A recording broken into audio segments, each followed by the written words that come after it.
স্বাধীনতা লাভ করে আজ আমরা স্বাধীন নই।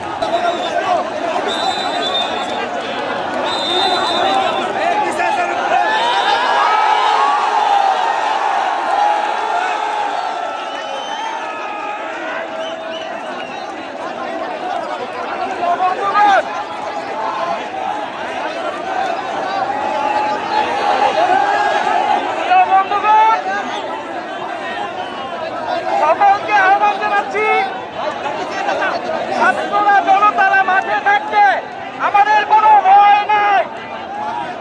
বন্ধুগণ, আমরা আজকে দেখেছি যে এখানে আনসারদের একটি গ্রুপ তারা কিছু দাবি নিয়ে এসেছিল। আমরা তাদের সাথে কয়েক দফার কথা বলেছি এবং তাদের যে মূল দাবি সেই দাবিগুলো কিন্তু মেনে নেওয়া হয়েছিল বেশিরভাগই। তাদের দাবি ছিল যে তাদের যে 6 মাসের ব্যস্ততা আছে, বিক্ষোভতা আছে, যারা এই ধরনের ষড়যন্ত্র করছে, এই ষড়যন্ত্রের পিছিয়ে যারা রয়েছে তাদের খুব কঠোর বিচারের আওতায় আনা হবে। এবং সকলের প্রতি আহ্বান থাকবে, আজকে প্রধান উপদেষ্টা জাতির উদ্দেশ্যে ভাষণ দিয়েছেন, সবাইকে ধৈর্য ধরার আহ্বান জানিয়েছেন। আমরা বৈষম্য বিরোধী ছাত্র আন্দোলন রাষ্ট্রের সব বৈষম্য দূর করার জন্য এসেছি, কিন্তু সবাইকে ধৈর্য ধরতে হবে। কোনো পরিবেশ তৈরি করতে চাইলে সচিবালয় ঘেরাও করে চিহ্নি করে কোনো দাবি আদায় করা যাবে না।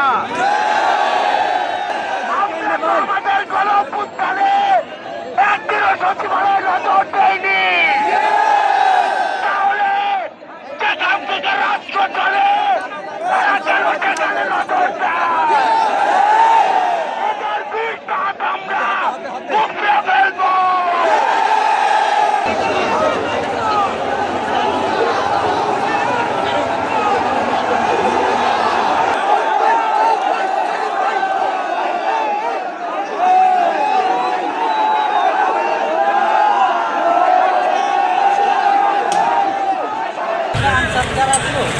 সবাই কাজ না আমার বাইর করে অনেক বাধ্য করছে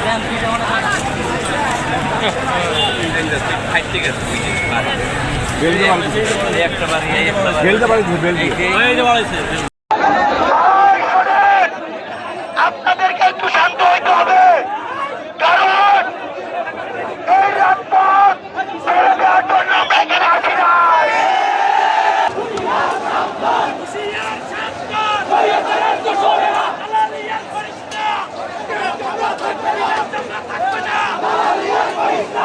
এখানে যেটা হয়েছে সেটা হলো এই আনসাররা এই 5 তারিখের দেশ নতুনভাবে স্বাধীনের পরে ফ্যাসিস্টের পতনের পরে এই যে ফ্যাসিস্টের দোসরেরা বিভিন্ন রূপে বিভিন্ন জায়গায় অস্থিতিশীল করার চেষ্টা করছে, তারই ধারাবাহিকতায় এই আনসাররা এই সচিবালয় ঘেরাও করছিল।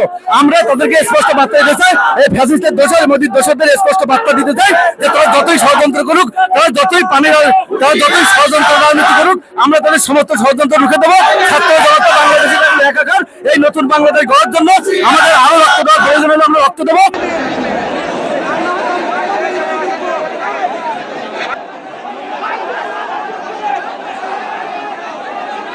এই ক্লান্তির সময়, এই দুর্যোগের সময় আনসারের পাশে থেকে সহযোগিতা করবে, তা না করে ওরা আপনাদের ডিজিটি পদত্যাগ চাই এই মুহূর্তে আমরা।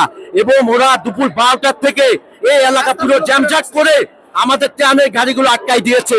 আমরা সারাদিন অক্লান্ত পরিশ্রম করে এই টিএসসি থেকে সবকিছু ইয়ে করে আনসারের ডিজি অবিলম্বে আমরা পদত্যাগ চাই।